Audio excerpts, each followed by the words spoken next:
Rahim. Assalamualaikum warahmatullahi wabarakatuh. Innal hamdalillah nahmaduhu wa nasta'inuhu wa nastaghfiruhu wa nastahdihi wa natubu ilayh.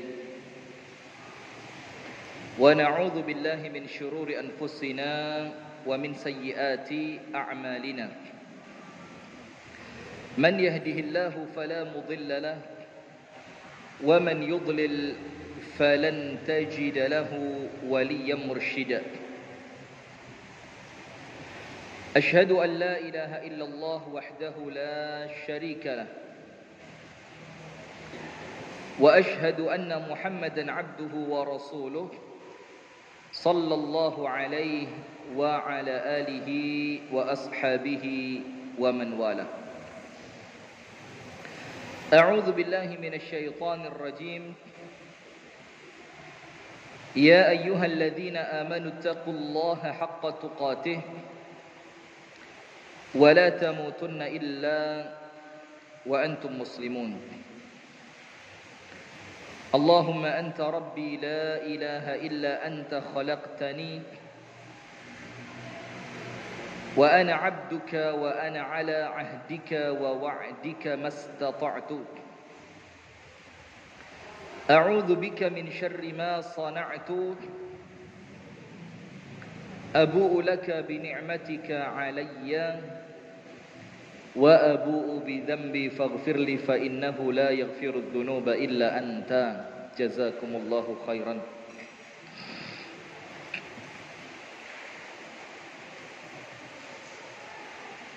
أمسينا على فطرة الإسلام وعلى كلمة الإخلاص وعلى دين نبينا محمد صلى الله عليه وسلم وعلى ملة أبينا إبراهيم حنيفا مسلما وما كان من المشركين أما بعد.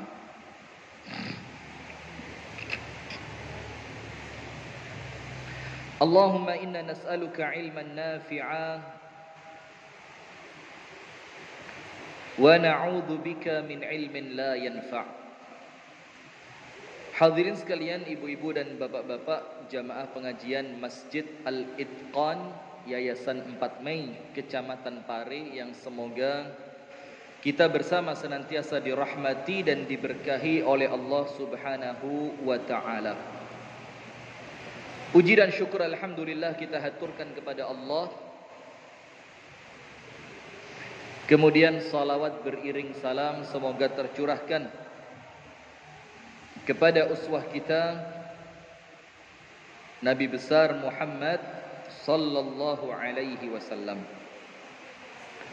Kita lanjutkan di malam hari ini membaca ayat yang ke-32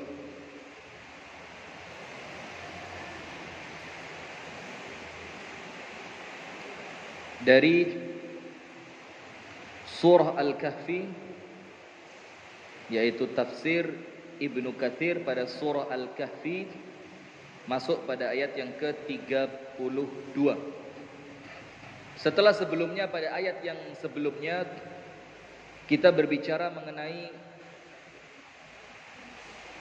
orang-orang kafir, orang-orang musyrik yang enggan duduk bareng orang miskin dan du'afa. Jadi salah satu kesombongannya orang musyrikin dan orang-orang kafirin itu ndak mau duduk bareng wong melarat. Banyak contohnya kan, ketika Rasulullah sallallahu alaihi wasallam duduk bersama para sahabatnya, maka Rasulullah kedatangan orang-orang musyrik, yang tentu orang musyrik ini yang datang pembesarnya. Kemudian orang-orang miskin itu sama orang musyriknya suruh pergi, terus ngaliyo. Muhammad ini lebih cocok duduk bareng kami. Kamu tidak pantas duduk sama Muhammad, katanya. Kemudian Allah turunkan ayat, wasbir nafsaka ma'al ladzina yad'una rabbahum bil ghadati wal 'ashi yuriduna wajhah. Ayat yang ke-28.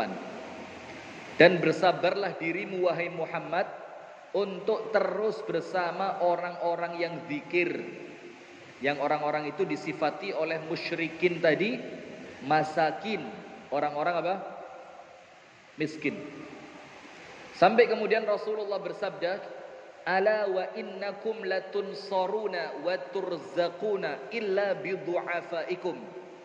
Kalian itu sama Allah ditolong dan dikasih rezeki karena adanya orang miskin yang duduk di sekitar kalian. Nah, itulah kenapa salah satu ciri yang dikenali orang-orang Yahudi dari Nabi Muhammad itu apa? Atba'uhu du'afa. Di zamannya ya. Ciri Nabi Muhammad yang orang Yahudi tahu, konco-koncone mesti ake-ake wong melarat. Dan ketika dilihat, loh betulan. Bukannya mereka malah beriman, tapi mereka malah ingkar. Nah, sekarang pada ayat yang ke-32, a'udzu billahi minasyaitonir rajim. Ini 32 sampai 38 insyaallah. واضرب لهم مثل الرجلين جعلنا لأحدهما جنتين من أعناب وحففناهما بنخل وجعلنا بينهما زرعا كلتا الجنتين آتت أكلها ولم تظلم منه شيئا وفجرنا خلالهما نهرا وكان له ثمر فقال لصاحبه وهو يحاوره أنا أكثر منك مالا وأعز نفرا ودخل جنته وهو ظالم لنفسه قال ما أظن أن تبيد هذه أبدا وما أظن الساعة قائمة ولئن رددت إلى ربي لأجدن خيرا منها منقلبا قال له صاحبه وهو يحاوره أكفرت بالذي خلقك من تراب ثم من نطفة ثم سواك رجلا لكن هو الله ربي ولا أشرك بربي أحدا. Artinya, wadrib lahum mathalar rajulaini ja'alna li ahadihima jannatayn min a'nab. Wahai Muhammad, berikan kepada mereka darbah. Darbah itu contoh. Dan berikan kepada mereka sebuah perumpamaan. Dua orang laki-laki yang seorang di antara mereka kafir, rajulain, yang satu apa? Kafir, yang satu mukmin. Tapi lihat, ternyata yang kafir sama Allah malah dilulu. Karena apa? Itu yang mereka cari di dunia. Maka sama Allah dikasih. Nah, kalau orang Islam punya mindset yang sama, nah ini ada yang salah dengan imannya. Apa dikatakan oleh Allah? Dan berikan kepada mereka perumpamaan dua orang laki-laki. Yang seorang kami beri dua buah kebun. Bukan cuma satu, dua. Dua kebun gede loro. Min a'nab, kebun anggur. Dan hebatnya lagi apa? Wa hafafnahuma binakhlin. Dua kebun anggur ini pagere kurma. Ini untuk orang Arab zaman dulu wis the real sultan. Hotman Paris kalah sudah. Ini top buat orang Arab. Kebunnya apa? Anggur, pagernya kurma. Waja'alna bainahuma zar'a. Dan di antara kedua kebun tadi ada tumbuhan lagi yang lain. Masya Allah, suburnya antum bayangkan. Kiltal jannataini atat ukulaha. Kedua kebun itu menghasilkan buahnya. Walam tadzlim minhu syai'a. Dan tidak berkurang buahnya sedikit pun. Gak tahu mandek woi. Jadi kalimat zalim itu salah satu maknanya apa? Mengurangi. Walam tadzlim minhu syai'a. Dan itu kebun buahnya tidak pernah kurang. Maka hati-hati, termasuk nama zalim itu mengurangi hak yang semestinya kita penuhi kepada orang lain. Mengurangi haknya istri zalim, istri mengurangi haknya suami zalim, orang tua mengurangi haknya anak zalim, anak mengurangi haknya orang tua zalim. Yang paling khawatir seperti kaumnya Nabi Syuaib, mereka zalimnya bagaimana?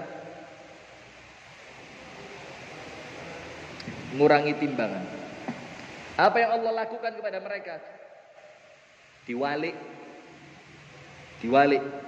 Sekarang di pasar kita coba. Masih ingat cerita saya zaman dulu. Tuku brambang 5 kilo, brambangnya garing. Artinya kan seharusnya kalau 5 kilo ketika dia kering kan semakin ringan. Kudunya akeh. Kok titik? Saya minta timbang di toko sebelah. Yang punya marah. Sampai aniku mas lega duit-duit ra usah tuku rene. Ustaz dinyek rek. Terlaluan ini orang ya. Sudah saya keluarin duitnya. Bu, niki artone kula salap ngeriki. Kula ngampil rumiyin kula timbang ten sebelah. Langsung dia bilang apa? Mas. Dadi wong kok perhitungane ram. Ngakali titik gawe budal umroh ora oleh. Loh. Ya bantu lihat.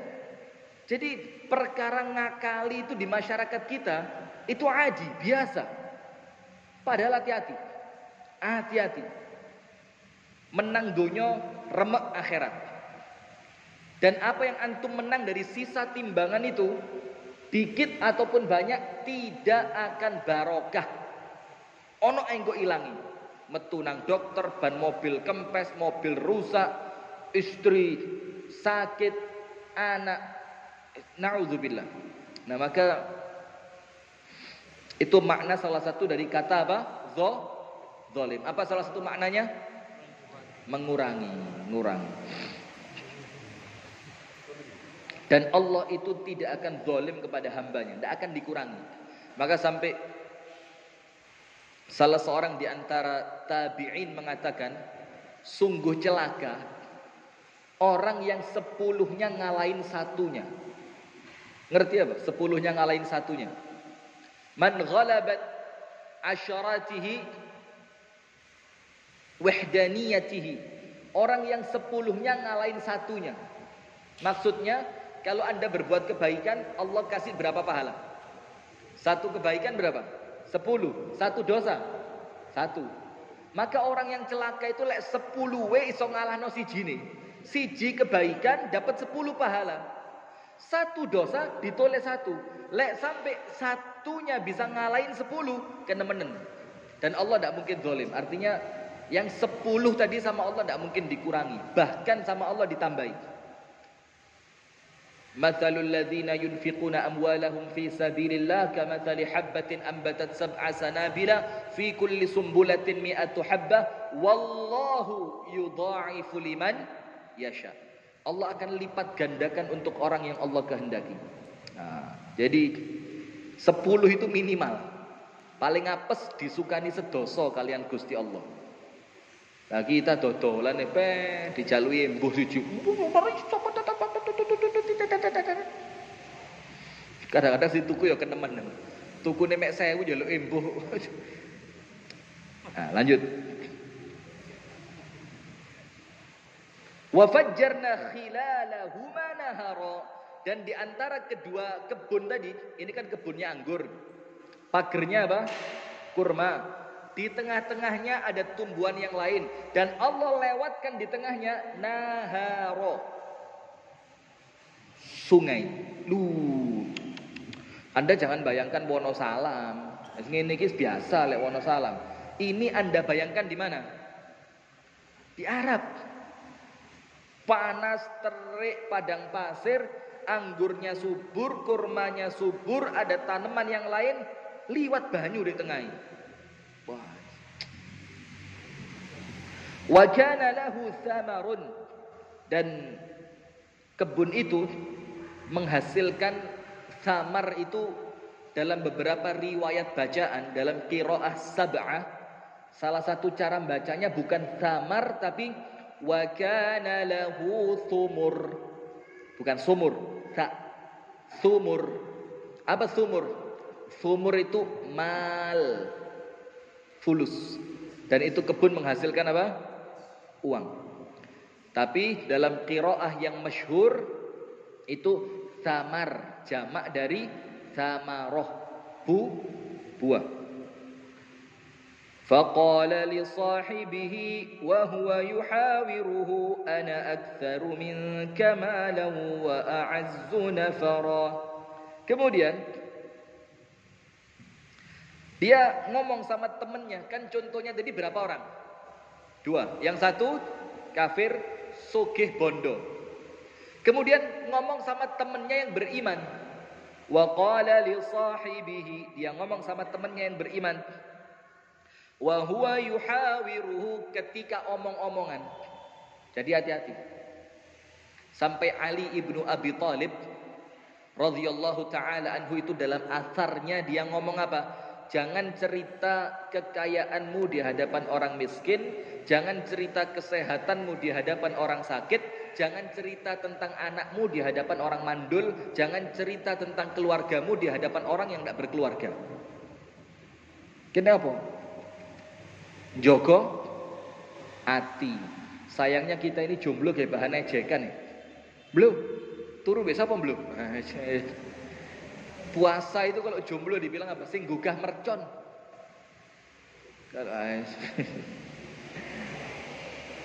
Dalam keadaan dia orang dua ini berbincang, yang kafir soge, yang mukmin sakjane bukan miskin ya, cuma memang bukan itu prioritasnya dia. Akhirnya dia tidak punya harta sebanyak orang kafir tadi. Dibilang apa? Ana aktsaru minka malan wa a'azzu nafara. Percis kayak artis zaman sekarang. Ngomong apa dia? Aku ini lebih banyak dibanding kamu harta dan anaknya. Coba artis sekarang. Dalam vlog YouTube mereka. Mobil ente berapa? Bu, ini limited edition. Kemudian bedah ATM artis. Pernah lihat enggak? Jangan diminum. Oh, itu buat diminum. Oh, saya kira buat jebak ini. Buat diseruput. Itu isinya apa? Isinya teh. Isinya hewan, diminum. Ajaib. Sakti betul Pak Huda ini. Sudah lanjut. Jadi dia ketika ngomong tadi, dia tidak ngerti bahwa itu kebun yang Allah kasih adalah ujian dari Allah untuk dia. Bahwa itu kebun bisa sewaktu-waktu Allah ambil. Sampai dia bilang apa? Aku tidak yakin kalau ini bakal rusak, tidak yakin. Nanti ngomong gitu dia. Terus ngomong sama temennya, aku iki lho rek, bondoku luwe akeh, anak turunku luwe akeh. Tapi jangan dibayangkan seperti di Indonesia. Kalau orang Indonesia itu punya anak banyak belum tentu dianggap kebanggaan, belum tentu. Bahkan kadang-kadang anaknya akeh malah gaya bahan guyon. Cuma kalau orang Arab zaman dulu semakin banyak anak mereka bangga. Itu menunjukkan rujulah, kejantanan. Jadi anaknya berapa anaknya? 2. Apa? Diguyu. Maka sampai untuk Rasul memuliakan Anas bin Malik, itu Rasul mendoakan Anas bin Malik dengan 3 doa. Allahumma akthir malahu. Yang pertama ada, Allahumma atil umrahu, ya Allah panjangin umurnya. Maka Anas bin Malik ini salah satu sahabat yang meninggalnya paling terakhir. Yang lain yang meninggalnya paling terakhir siapa? Asma binti Abu Bakar. Jadi dua orang ini sahabat entek-entekan. Atil umrahu, dipanjangin umurnya, panjang umurnya. Sampai dalam satu riwayat Anas itu meninggal 103 atau 107 tahun. Dalam keadaan telinga normal, mata normal, pendengaran, penglihatan, semuanya normal. Untune gak protol satupun. Berkat doanya siapa? Rasulullah. Yang kedua, wa aktsir malahu, perbanyak hartanya. Sampai hebatnya kebun kurmanya orang Arab dari dulu sampai sekarang, setahun itu musim panen cuma sekali. Tapi punya Anas zaman dulu setahun panen 2 kali. Dan pernah suatu ketika kebun kurmanya Anas dinyang mbek wong. Nawarnya murah. Anas, aku beli kebun kurmamu di sebelah sana. Katanya Anas, enggak apa-apa, dibeli aja. Diregani murah. Tapi karena kekeringan, maka saya akan hargai separuh. Kata Anas, kenapa cuma separuh? Kering. Danau banyu nih. Anas angkat tangan. Allahumma amtir alai. Allahumma ghaithan nafi'a. Ya Allah, kirimkan hujan yang manfaat. Dan subhanallah, anaknya Anas langsung lari, ngikutin awan yang terbentuk. Dan itu hujan hanya turun di kebunnya Anas bin Malik, tidak turun ke tempat yang lain. Sak tetes gak? Ya bantu. Langsung orang yang mau beli tadi, gak iso ngenyek sahabat, dipelintir malaikat ya. Langsung turun, perbanyak hartanya. Dan ketika Anas mau mati, itu dia kan mulai inventarisir calon harta warisan. Bingung dia. Di Mesir saya punya sekian ribu. Zaman dulu ya mungkin surat data-data itu kan ya mungkin tidak serapi mungkin lah ya. Di Irak sekian. Di ini sekian, di Mekah sekian, sampai bingung saking akai hartanya. Dalam keadaan dia zuhud, lalu lucu. Dalam keadaan apa? Orangnya zuhud. Yang ketiga, wa aktsir waladahu, banyakin anaknya. Anda tahu dalam satu riwayat anaknya Anas bin Malik 90. Dalam riwayat yang lain 120. Iki kalau pertemuan Bani Anas bin Malik setiap Idul Fitri gitu, sak kampung metu kabeh. Kan sekarang di tempat kita kan kalau Idul Fitri gitu ya, reuni keluarga Bani Mbah Sariman gitu. Mek telung montor, krit lu. Dikira kita Bani ku bakal kayak orang mau demonstrasi. Nah coba ini Bani Anas bin Malik gitu. Ini sak kampung Inggris dibeli semua bisa deh. Maka perbanyak anaknya. Maka orang ini sombong dengan apa? Dengan anaknya. Ana aktsaru minka malan, akeh duit, wa a'azzu nafara, dan aku punya pengikut yang lebih banyak. Wa dakhala jannatahu wa huwa zalimun li nafsihi. Kemudian dia masuk ke dalam kebunnya dengan sikap yang zalim kepada dirinya sendiri. Ingat, zalim itu ada 3. Zalim ada berapa? 3. Yang pertama, zulmul abdi li rabbih, zalimnya hamba kepada Rabbnya. Dengan apa? Syirik dan tidak mau iman. Itu kezaliman yang paling besar, kezaliman hamba kepada Tuhannya. Yang kedua, zulmul abdi li ghairihi, kezaliman seorang hamba kepada sesamanya. Dan sesama di sini bukan cuma manusia loh ya. Termasuk apa? Ya binatang. Ya itulah pokok zalim. Termasuk makna zalim dalam kitab yang berbicara tentang hak harta dalam Islam. Jadi kan hak harta itu kan diatur. Maka dalam Islam itu Pak, orang kalau punya tanah ribuan hektar dan dia tidak bisa mengelola, itu sama pemerintah bukan dipek, bukan. Dicarikan orang yang bisa ngelola. Untuk kemudian nanti hasilnya dibagi dua. Sekarang enggak. Sing soge banget, sing melarat entek-entekan. Nah sudah, zalimnya seorang hamba kepada orang lain, kepada sesamanya, artinya apa? Kita punya rumah 3, sing loro kosong, tidak disewakan, tidak dipinjamkan, dan tidak dimanfaatkan. Itu zalim. Zalim. Tidak boleh. Tidak boleh.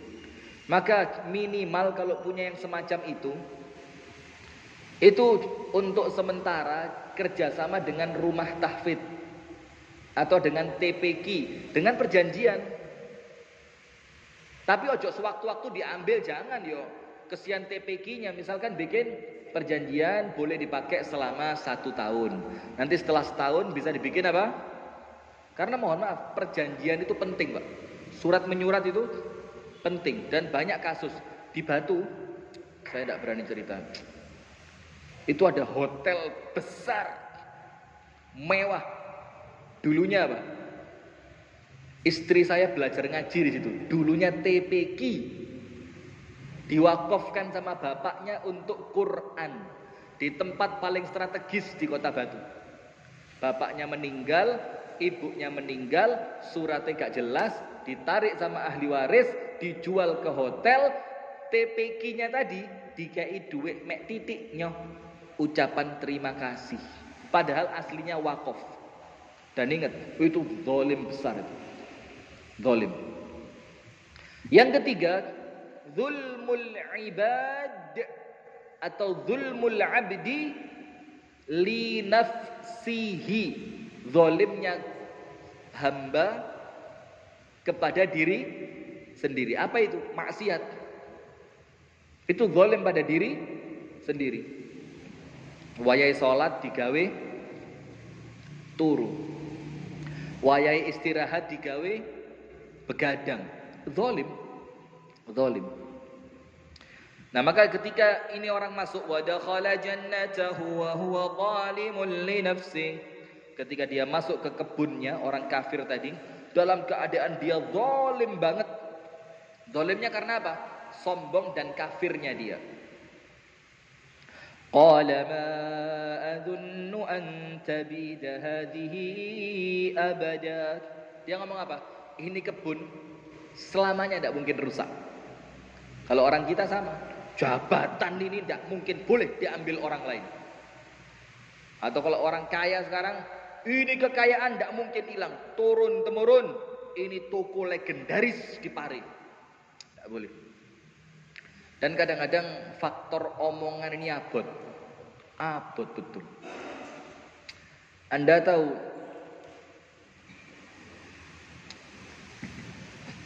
satu orang sahabat dan 2 orang tabi'in ngomong, bukan berdoa, ngomong di ngarepe Ka'bah, 3 orang. Yang sahabat namanya Abdullah bin Az-Zubair, anaknya Zubair bin Awam, anaknya Asma. Yang tabi'in 2, adiknya Abdullah bin Zubair, namanya Urwah bin Zubair. Dan satu lagi Abdul Malik bin Marwan. 3. Duduk depan Ka'bah, ngiup, ngerti ngiup? Panasnya matahari, dia berlindung di balik tembok Ka'bah ketika matahari begini, ngiup. Kemudian Abdullah bin Az-Zubair dia ngomong begini, saya kepingin menguasai Makkah dan Madinah, Al-Haramain. Sudah. Kemudian Abdul Malik bin Marwan ngomong begini, kalau saya kepingin jadi khalifah. Terus si Urwah,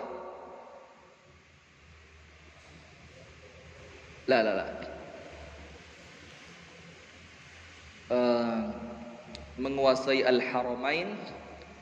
Kemudian Abdul Malik bin Marwan, nah, aku kepingin jadi khalifah dan menikahi 2 perempuan cantik dari suku Quraisy. Dan Anda tahu, perempuan Quraisy itu perempuan yang sama Nabi Muhammad dipuji. cantik dan hebat. Cantik dan hebat. Ya. Sementara Urwah bin Az-Zubair ngomong apa? Kalau aku kok kepingin jadi ahli surga. Sudah. Setelah waktu berjalan, betul Abdullah bin Az-Zubair itu menjadi penguasa Mekah dan Madinah. Abdul Malik bin Marwan jadi khalifah dan dia mengambil 2 perempuan tercantik dari suku Quraisy. Sisa siapa? Urwah bin Zubair. Apa keinginannya dia? Masuk surga. Sampai Abdul Malik bin Marwan ngomong apa? Kalau kalian kepingin lihat penghuni surga, lihatlah Urwah bin Zubair. Loh, kenapa? Karena saya kepingin jadi khalifah, menikahi 2 perempuan, terwujud. Abdullah bin Az-Zubair kepingin menguasai Mekah Madinah, terwujud. Maka tinggal 1 orang di antara kami yang saya yakin keinginannya juga terwujud, tapi keinginannya apa? Masuk surga. Nah, maka faktor omongan ini hati-hati. Hati-hati betul. Ingat film Sidul Anak Betawi. Benyamin Syueb ngomong sama Sidul apa? Sono lu Dul, jadi gubernur aja. Sempat waktu Rano Karno jadi gubernur, kan video itu viral. Lihat enggak? Dan itu yo dibikin guyon ya bisa, dibawa serius juga bisa. Hati-hati omongan ini. Hati-hati omongan, terutama emak-emak ini. Oh, ibu-ibu ini hati-hati, manjur omongannya ibu-ibu ini. Termasuk omongannya istri sama suami. Awas kon Mas yo, gak muli tak dongakno rabi papat kon. Rabi temenan kualat sama istrinya. Dia ngomong, "Ma adzunnu an tabida hadhihi abada." Aku yakin ini kebun tidak akan pernah rusak selamanya. Sombong.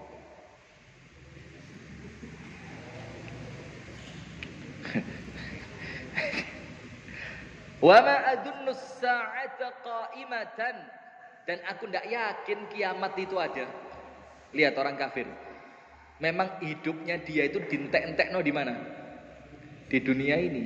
Itulah kenapa orang yang paling ketakutan ketika terjadi corona itu salah satunya pengacara terkenal Indonesia yang kaya raya, yang kalau ngomong tangannya tremor itu. Kayak kena Parkinson atau apa itu. Sakit apa namanya itu? Ngomong gini-gini itu. Kenapa? Ayan kepala.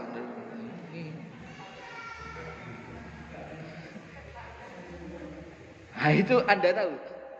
Saya baca artikelnya. Itu dia kalau keluar rumah itu membawa botol disinfektan yang kalau orang ngomong sama dia itu orangnya disemprot pakai disinfektan. Jadi abape itu gak mengandung virus. Subhanallah. Dan Anda tahu satu botol harganya berapa? 500 sampai 1 juta. Antara itu satu botol. Dan sekali keluar isontek 5 sampai 10 botol. Ini gaji kita 4 bulan ini. Entek sedino. Tapi apa? Takut banget. Kenapa? Karena dia yakin aku lek mati ndek donya iki.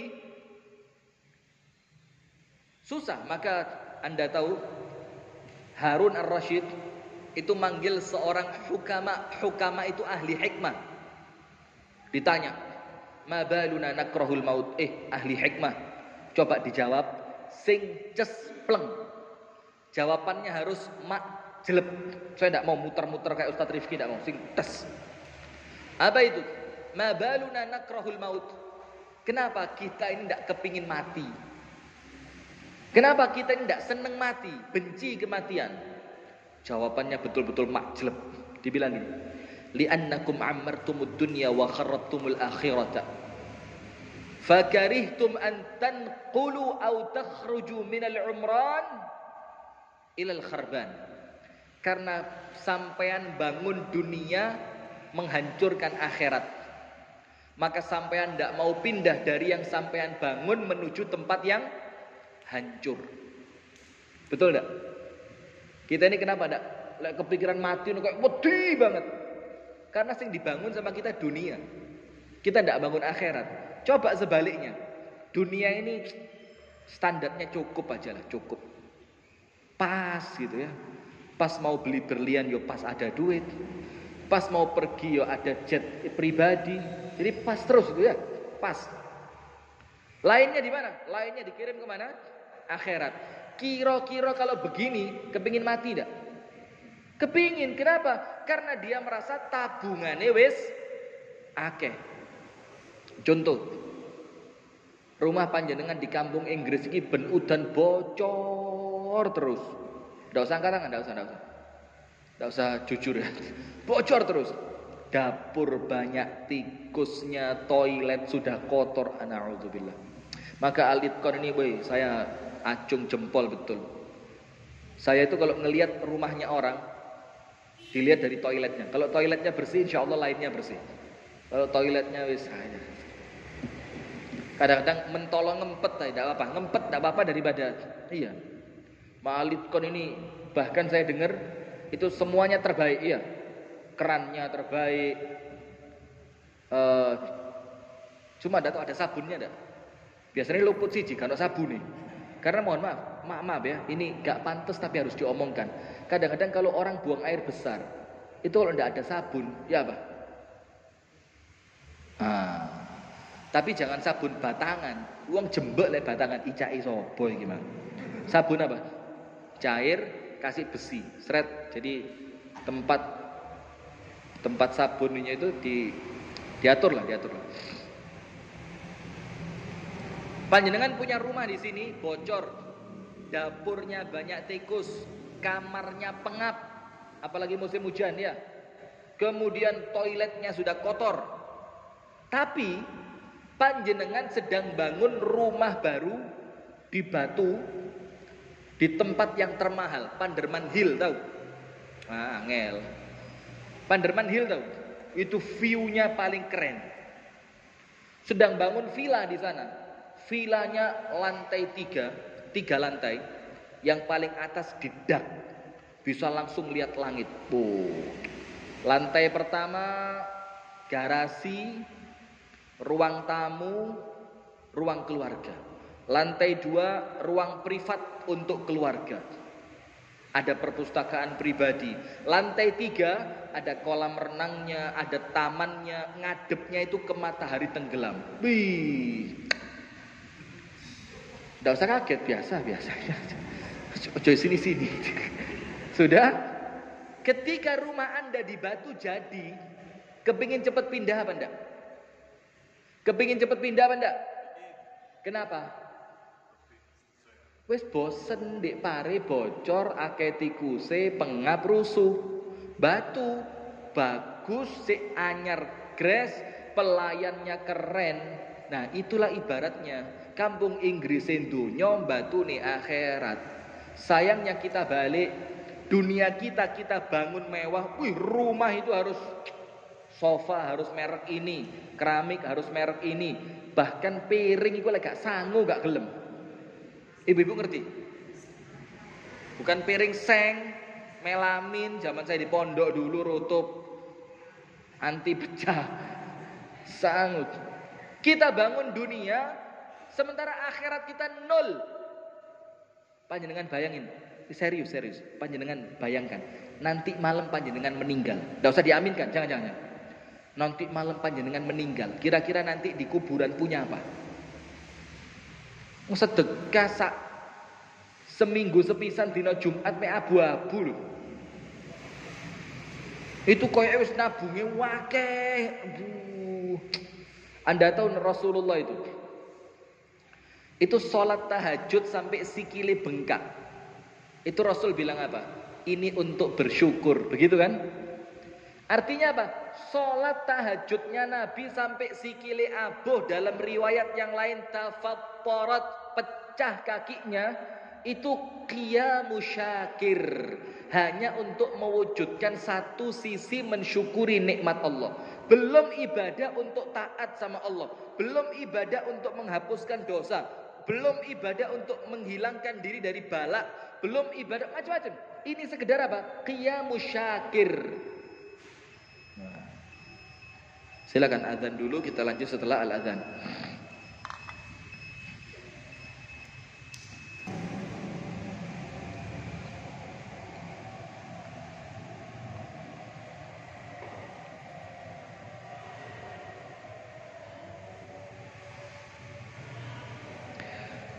Bismillah, alhamdulillah, assalatu wassalamu ala rasulillah wa alihi wa sahbihi wa man walah wa ba'du.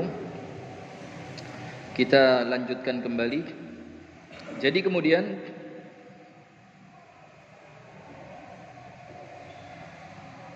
apa tadi? Ya itulah kehidupan kita nih. Kita ini terlalu membangun dunia, menghancurkan akhirat. Coba kalau nanti malam panjenengan meninggal, wis, tidak bisa balik, tidak bisa. Tidak bisa minta maaf, tidak bisa tobat, tidak bisa ngaji, tidak bisa baca tasbih, tidak bisa istighfar, tidak bisa puasa. Entek wis, entek, gak bisa balik, mati. Kira-kira bekal panjenengan itu bakal menyenangkan mata panjenengan di kuburan, atau panjenengan bakal nangis gara-gara kurang? Nah ini hati-hati, ojo guyon. Dunia ini bukan tempat untuk ketawa ketiwi, ngakak-ngakak, ngopi lah. Dunia ini tempatnya capek. Tempatnya apa? Capek. Kalau Anda di sini tidak capek, ono sing keliru, ada yang salah. Tapi kalau di sini Anda capek dan capeknya Anda itu lillah, insyaallah itu jalur yang benar untuk masuk surga. Falaqtahamal aqabah. Wa ma adraka mal aqabah, fakku raqabah aw it'amun fi yawmin dhi masghaba yatiman dha maqraba aw miskinan dha matraba. Kemudian Rasulullah bersabda, huffatil jannatu bil makarih. Jalan untuk ke surga itu diliputi perkara-perkara yang tidak kita sukai. Tahajud, poso, sedekah, sabar, ikhlas, husnudzon. Kalau tidak bisa ya susah. Dan kita sama, posisi kita sama. Jadi kalau saya ceramah, nanti malam Anda mati, itu ya buat saya juga. Jangan, waduh, ustadznya kapan? Oh jangan. Sepodo aja kita ini ya. Tapi kalau panjenengan duluan saya lumayan. Nanti saya nyolati jenazah panjenengan, enak didongakno ustadz.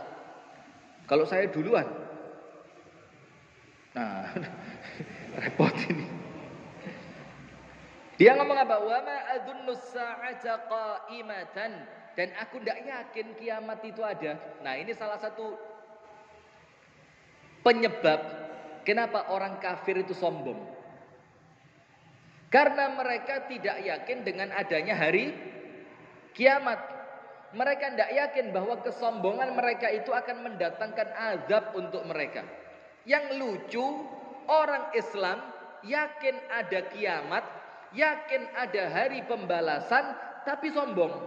Ini lucu. Loh, ya apa? Wes ngerti menelek mati bakal dibangkitkan. Lah kok gak siap-siap? Wes ngerti kalau sombong itu tidak akan masuk surga. Lah kok sombong? Ini yang malah lucu. Wala irruditu ila rabbi la ajidanna khairan minha munqalaba. Sombongnya dia bilang apa? Kiamat itu tidak ada. Kalaupun ada, nanti di akhirat aku akan dapat dari Allah yang lebih baik dibanding apa yang Allah beri di dunia. Tapi bahasa mereka bukan Allah. Aku akan dapatkan di akhirat lebih bagus dari apa yang aku dapatkan di dunia. Sombong luar biasa.